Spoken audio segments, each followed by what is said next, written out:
नमस्कार मु डॉक्टर शिवप्रसन्न पाठी प्रिय छात्र छात्रीगण आज आलोचना कार्यक्रम आधुनिक भारत इतिहास मिक्सड प्रश्न उत्तर 20 गोटी आलोचना करवा बहु गुरुत्वपूर्ण प्रश्न उत्तर आज प्रश्न उत्तर स्पेक्ट्रम पुस्तक एवं सोमाचांद मैडम पुस्तक एवं अन्य पुस्तक संग्रह कर चलो देखिए प्रथम प्रश्न कौन कह Where was held 45th INC session 45 number Indian National Congress अधिवेशन टी केउठारे हितिला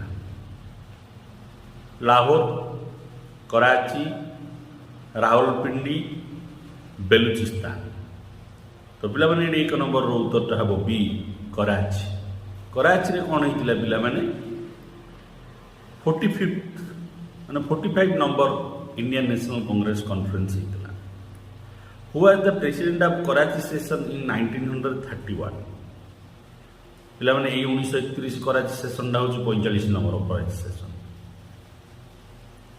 किए कराची रो 1931 मसिया रे जो अधिवेशन होइतिला तारा सभापतित्व करथिले दादा भाई नारोजी सुभाष चंद्र बोस जवाहरलाल नेहरू सरदार वल्लभ भाई पटेल तो पिला माने ये 2 नंबर रो उत्तरखंडी को हम डी सरदार वल्लभ भाई पटेल ये दी सरदार वल्लभ भाई पटेल हम उत्तर कराची अधिवेशन रे 1931 मसीह से सभापतित्व करथिले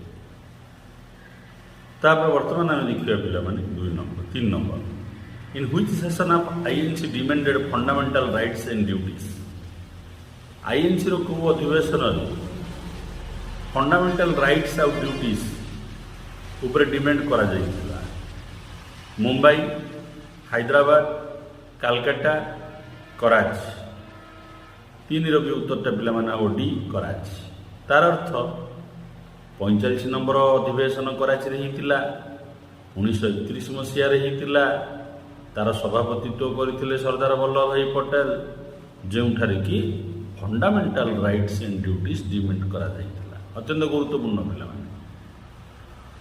देखिए पिला 4 number in which of the year INC authorised to Mahatma Gandhi to launch civil disobedience movement 1929 1930 1931 1932 क्यों वर्ष Indian National Congress Mahatma Gandhi को क्षमता दे दी ऑथराइज कर देइथिला जे आपण जेबे चाहिए सिविल डिसोबीडियंस मूवमेंट आरंभ करें ये ऑथराइज देखार वर्षटा कौटा 4 रो उत्तर पिला माने हो ए 1929 मसीह Indian National Congress Mahatma Gandhi की ऑथराइज कर देइथिला से जेबे चाहिए सिविल डिसोबीडियंस मूवमेंट आरंभ करें तापर देखिए 5 नंबर प्रश्न from which year the English language became the medium of education in India केउ मसीहा ठू इंग्राजी भाषा भारत रे शिक्षा रे गोटे माध्यम रूप से परिचालित है 1831 1835 1854 1855 तो पिला माने 5 नंबर उत्तर टी हम बी 1835 मसीह ये प्रयास टी मार्कुलेस मिनट करथिले पिला जहाँकि भारत रे इंग्लिश भाषा प्रचलित करने ब्रिटिश माने प्रयास करथिले तापर देखिए नेक्स्ट प्रश्न 6 नंबर प्रश्न कौन व्हिच इज नाउ आज Magna Carta of English education in India पिला विभिन्न कमिशन होता भारत रे इंग्रेजी व्यवस्था को आग को बढ़ाई और भारत लोक मानक शिक्षित करने ब्रिटिश निजर स्वार्थ रखिक प्रयास करथिला से व्यवस्था मान भर कौटा Magna Carta of English education in India बोली कहुए Wood's despatch Kothari commission Sadler commission Macaulay's minute तो पिला माने 6 नंबर रो उत्तर टी हम ए वुड्स डेस्पच शिक्षा क्षेत्र में बहुत संस्कार आनी तेणु वुड्स डेस्पच जो संस्कार नीति गुड़िक शिक्षा व्यवस्था गुड़िक किपर हम जो विवरणी प्रकाश करते ତାକୁ କୁହାଯାଉଛି Magna Carta of English education in India. ତାପରେ ଆମେ ଦେଖିବା ପିଲାମାନେ next 7 who known the father of Muslim renaissance in Bengal. Muslim ଲିଗ୍ର ପ୍ରଶ୍ନ। କାହାକୁ ବଙ୍ଗର ମୁସଲିମ୍ ରେନେସାଁ ବୋଲି କୁହାଯାଏ?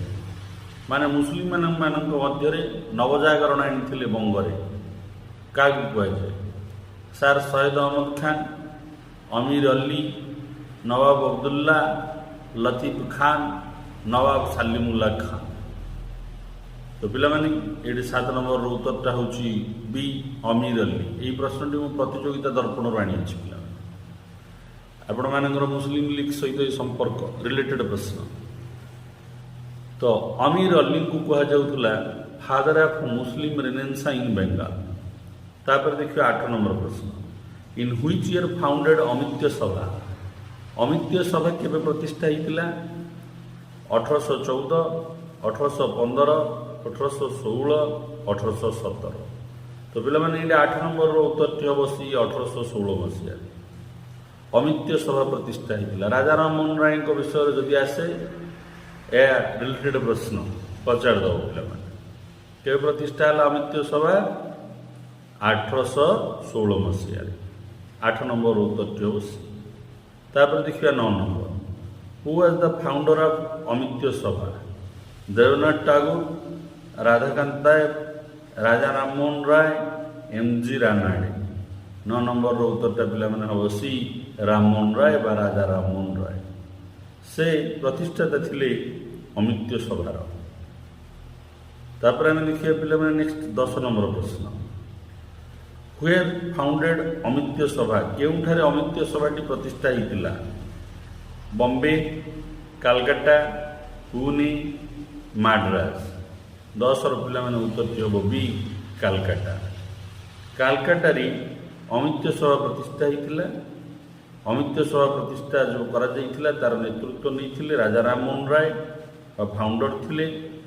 ଆଉ 1816 ମସିହାରେ ସେହି ଅମିତ୍ୟ ସଭାଟି ପ୍ରତିଷ୍ଠା ହେଇଥିଲା। ତାପରେ ଆମେ ପିଲାମାନେ ଦେଖିବା 11 ନମ୍ବର ପ୍ରଶ୍ନ। ହୁଏର୍ ଫାଉଣ୍ଡେଡ୍ ଆର୍ଯ୍ୟ ସମାଜ? ଆର୍ଯ୍ୟ ସମାଜ ପ୍ରତିଷ୍ଠା ହେଇଥିଲା ଆପଣମାନେ ଜାଣିଛନ୍ତି। କେଉଁଠି ପ୍ରତିଷ୍ଠା ହେଇଥିଲା? ବମ୍ବେ, କାଲକାଟା, ପୁନେ, ମାଡ୍ରାସ। 11 ନମ୍ବରର ଉତ୍ତର ପିଲାମାନେ ହେବ ଏ ବମ୍ବେ। ବମ୍ବେରେ ପ୍ରଥମେ ପ୍ରତିଷ୍ଠା ହେଇଥିଲା Arya Samaj. Which of the following book wrote by the Swami Dayanand Saraswati? Swami Dayanand Saraswati ଏହି ଭିତରୁ କେଉଁ ପୁସ୍ତକ ଲେଖିଥିଲେ? ସତ୍ୟାର୍ଥ ପ୍ରକାଶ, ବେଦବାସ୍ୟ ଭୂମିକା, ବେଦବାସ୍ୟ ଅଲ୍ ବା ଅଲ୍ଲାତ ହେବ। 12 ନମ୍ବରର ଉତ୍ତରଟା ହେବ ପିଲାମାନେ ଡି ଅଲ୍। ଏଇଟା ହେବ ଉତ୍ତର। ସେଇ ସ୍ୱାମୀ ଦୟାନନ୍ଦ ସରସ୍ୱତୀ ଯେ ଗୋ ଟୁ ବେଦ କହିଥିଲେ, ସ୍ୱରାଜ କଥା କହିଥିଲେ, ସତ୍ୟାର୍ଥ ପ୍ରକାଶ ବୋଲି ପୁସ୍ତକ ଲେଖିଥିଲେ, ବେଦବାସ୍ୟ ଭୂମିକା ପୁସ୍ତକ ଲେଖିଥିଲେ, ବେଦବାସ୍ୟ ଭୂମିକା ପୁସ୍ତକ ଲେଖିଥିଲେ। ଅତ୍ୟନ୍ତ ଗୁରୁତ୍ୱପୂର୍ଣ୍ଣ ପ୍ରଶ୍ନଟିଏ, ଆଗରୁ ବି ପଚାରିଛି ପରୀକ୍ଷାରେ। ତାପରେ ଦେଖିବା 13 ନମ୍ବର। 13 ନମ୍ବର ପ୍ରଶ୍ନ କ'ଣ କହୁଛି? Where did Gandhiji launch his first satyagraha? କେଉଁଠାରେ ଗାନ୍ଧିଜୀ ପ୍ରଥମ ସତ୍ୟାଗ୍ରହଟି ଲଞ୍ଚ କରିଥିଲେ ତାଙ୍କ ଜୀବନ କାଳର? Champaran, Kheda, Ahmedabad, South Africa. ତ ପିଲାମାନେ ଏଇଟା 13ର ଉତ୍ତରଟି ହେବ ଡି ସାଉଥ ଆଫ୍ରିକା।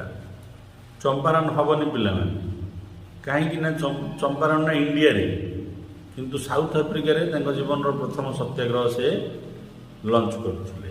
ଯେତେବେଳେ ସେ ସାଉଥ ଆଫ୍ରିକାରେ ଥିଲେ ବ୍ରିଟିଶମାନଙ୍କ ବିରୋଧରେ ଲଞ୍ଚ କରିଥିଲେ। ତାପରେ ଦେଖିବା 14 ନମ୍ବର ପ୍ରଶ୍ନ। Who presided over Congress session at Lahore? ଲାହୋରରେ କଂଗ୍ରେସ ସେସନ୍ ହେଇଥିଲା ପିଲାମାନେ, ଯେଉଁଠିକି ପୂର୍ଣ୍ଣ ସ୍ୱରାଜ ଡିମାଣ୍ଡ କରାଯାଇଥିଲା।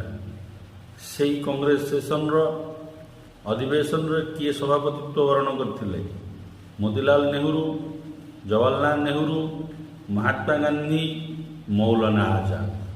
ତ ପିଲାମାନେ ଏଠି 14 ନମ୍ବରର ଉତ୍ତରଟି ହେବ ବି ଜବାହରଲାଲ ନେହେରୁ।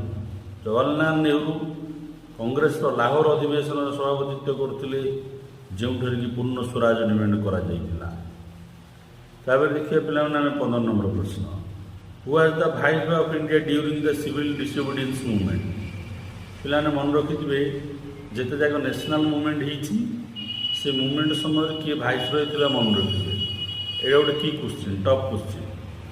ଯେତେ ଆପଣମାନଙ୍କର ସ୍ୱଦେଶୀ ଆନ୍ଦୋଳନ ଧରି ନନ୍ କୋପରେସନ୍ ଆନ୍ଦୋଳନ ସବୁର ସମୟରେ ଭାଇସରୟ କିଏ ଥିଲେ ବା ଗଭର୍ଣ୍ଣର ଜେନେରାଲ କିଏ ଥିଲେ ଏସବୁ ମନେ ରଖିଥିବେ।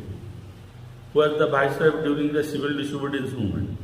ଭାରତରେ ଯେତେବେଳେ ସିଭିଲ୍ ଡିସୋବିଡିଏନ୍ସ ଚାଲୁ ହେଲା ସେ ସମୟରେ ଭାରତରେ ବ୍ରିଟିଶ ଭାଇସରୟ କିଏ ଥିଲେ? Lord Irwin, Lord Linlithgow, Lord Morley, Lord ମଣ୍ଟେଗ୍ୟୁ।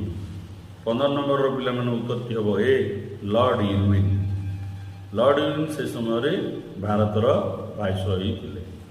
ତାପରେ ଆମେ ଦେଖିବା ପିଲାମାନେ 16 where did the salt satyagraha begin in Odisha. କେଉଁଠାରେ ଓଡ଼ିଶାର ସାଲ୍ଟ ସତ୍ୟାଗ୍ରହ ଆରମ୍ଭ ହୋଇଥିଲା?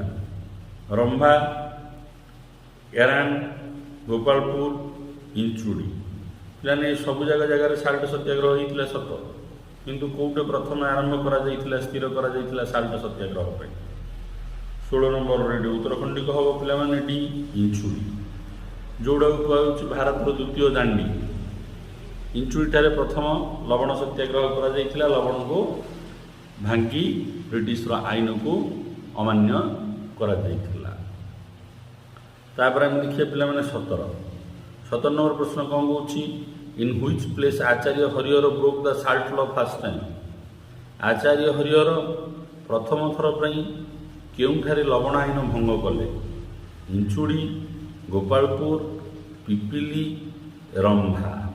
ତ ପିଲାମାନେ ଏଠି 17 ନମ୍ବରର ଉତ୍ତରଟି ହେବ ଏ ଇଞ୍ଚୁଡ଼ି। ଆଚାର୍ଯ୍ୟ ହରିହର ନବକୃଷ୍ଣ ଚୌଧୁରୀଙ୍କ ପରେ ଆଚାର୍ଯ୍ୟ ହରିହର ନେତୃତ୍ୱ ନେଇଥିଲେ ଏହି ଲବଣ ସତ୍ୟାଗ୍ରହକୁ ପାଳନ କରିବା ପାଇଁ ବା ବ୍ରିଟିଶ ଆଇନକୁ ଭାଙ୍ଗ କରିବା ପାଇଁ, ଏବଂ ଇଞ୍ଚୁଡ଼ିଠାରେ ସତ୍ୟାଗ୍ରହୀମାନଙ୍କ ସହିତ ପ୍ରଥମ ଥର ପାଇଁ ଆଚାର୍ଯ୍ୟ ହରିହର ଲବଣ ଆଇନ ଭଙ୍ଗ କରିଥିଲେ। ତାପରେ ଆମେ ଦେଖିବା ନେକ୍ସଟ 18 ନମ୍ବର ପ୍ରଶ୍ନ ଆମକୁ କ'ଣ କହୁଛି? When was the individual satyagraha launch. କେବେ ବ୍ୟକ୍ତିଗତ ସତ୍ୟାଗ୍ରହ ଲଞ୍ଚ କରିଥିଲେ? ମହାତ୍ମା ଗାନ୍ଧୀ ଲଞ୍ଚ କରିଥିଲେ ପିଲାମାନେ ବ୍ରିଟିଶକୁ ବିରୋଧରେ ଇଣ୍ଡିଭିଜୁଆଲ ସତ୍ୟାଗ୍ରହ 1937, 1938, 1939, 1940। ତ ପିଲାମାନେ ଏଇଟା 18 ନମ୍ବରର ଉତ୍ତରଟି ଏଇଟା ପିଲାମାନେ ହେବ ଡି 1940। 1940 ମସିହାରେ ଶ୍ରଦ୍ଧେୟ ମହାତ୍ମା ଗାନ୍ଧୀ ଇଣ୍ଡିଭିଜୁଆଲ ସତ୍ୟାଗ୍ରହ ଲଞ୍ଚ କରିଥିଲେ। ସେ ତ ଅହିଂସାର ପୂଜାରୀ ଥିଲେ, ବ୍ରିଟିଶକୁ ବିରୋଧ କରିକି ବ୍ୟକ୍ତିଗତ ସତ୍ୟାଗ୍ରହ କରିବା ମଧ୍ୟ ଆରମ୍ଭ କରିଦେଇଥିଲେ। ସେ କରିଥିଲେ ଏବଂ ତାଙ୍କର ଫଲୋଅର୍ସ ମାନେ ଆଉ ସମର୍ଥକମାନେ ମଧ୍ୟ କରିବା ପାଇଁ ସେ ଅନୁପ୍ରାଣିତ କରିଥିଲେ। ତାପରେ ଦେଖିବା 19 ନମ୍ବର ପ୍ରଶ୍ନ। ହୁ was the viceroy of India during the quit India movement. ଯେତେବେଳେ ଭାରତରେ ଭାରତ ଛାଡ଼ ଆନ୍ଦୋଳନ ହୋଇଥିଲା, ଭାରତ ଛାଡ଼ ଆନ୍ଦୋଳନଟା ପିଲାମାନେ ବମ୍ବେର ଗୋଟେ ପଡ଼ିଆରୁ ହୋଇଥିଲା, ଅଗଷ୍ଟ 8ରେ ହେଇଥିଲା। ସେଇ ଯେଉଁ ଭାରତ ଛାଡ଼ ଆନ୍ଦୋଳନ ହେଲା ସେ ସମୟରେ ଭାରତର ଭାଇସରୟ କିଏ ଥିଲେ? ଲର୍ଡ ଇରୱିନ୍, ଲର୍ଡ ଲିଲିଥ୍ରୋ, ଲର୍ଡ ମଣ୍ଟେଗ୍ୟୁ, ଲର୍ଡ ମାଉଣ୍ଟବେଟେନ୍। ତ ପିଲାମାନେ ଏଇଟା 19 ନମ୍ବରର ଉତ୍ତରଟି ହେବ ବି ଲର୍ଡ ଲିଲିଥ୍ରୋ। ଲର୍ଡ ଲିଲିଥ୍ରୋଙ୍କର ଶାସନ ସମୟରେ ଭାଇସରୟ ସେ ସମୟରେ ଭାରତରେ ଆରମ୍ଭ ହୋଇଥିଲା କ୍ୱାଇଟ୍ ଇଣ୍ଡିଆ ମୁଭମେଣ୍ଟ, ଭାରତ ଛାଡ଼ ଆନ୍ଦୋଳନ ଆରମ୍ଭ ହୋଇଥିଲା ପିଲା 1942। ତାପରେ ଦେଖିବା ଏ ଭିଡ଼ିଓର ଶେଷ ପ୍ରଶ୍ନ 20 ନମ୍ବର ପ୍ରଶ୍ନ। During the time of quit India movement in which place arrested Harekrushna Mahtab. Bombay, Calcutta, Cuttack, Madras. ଓଡ଼ିଶାର ପ୍ରଶ୍ନଟି କିନ୍ତୁ ଅତ୍ୟନ୍ତ ଗୁରୁତ୍ୱପୂର୍ଣ୍ଣ ପିଲାମାନେ, କାହିଁକିନା ସେ ସମୟରେ Harekrushna Mahtab not only in Odisha but also in national level leader ରୂପରେ କାମ କରୁଥିଲେ, ଯାହାକି ଓଡ଼ିଶାରେ ବହୁତ ଭୂମିକା ରହିଥିଲା। ପରିଶେଷରେ ସେ ବମ୍ବେର ଗଭର୍ଣ୍ଣର ଭାବରେ ମଧ୍ୟ ନିଯୁକ୍ତି ହୋଇଥିଲେ।